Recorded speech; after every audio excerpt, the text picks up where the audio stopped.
শেখ হাসিনাকে একটা কাউন্টে superior command রেসপন্সিবিলিটিতে যাবজ্জীবন জেল আনটিল ন্যাচারাল ডেথ দিয়েছেন, আর ডাইরেক্টলি যেটা নির্দেশনা দিয়েছেন সেখানে তাকে ডেথ পেনাল্টি দিয়েছেন।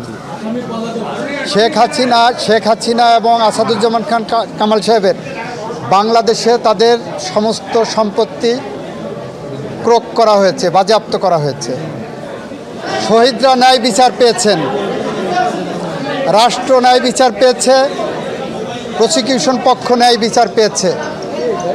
সেই ন্যায় বিচার প্রতিষ্ঠা করতে যে সেই ন্যায় বিচারের মানদণ্ড হলো এই মামলার দুইজন আসামিকে সর্বোচ্চ শাস্তি মৃত্যুদণ্ড দেওয়া হয়েছে।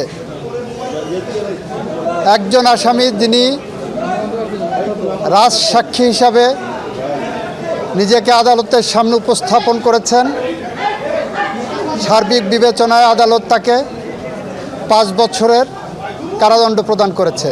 আইনের বিধান মতে যেদিন থেকে গ্রেপ্তার হবেন সেদিন থেকে সাজা কার্যকর হবে।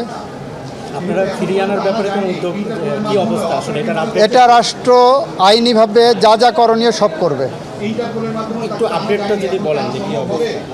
রাষ্ট্র আইনিভাবে যা যা করা সম্ভব সবটুকু করবে।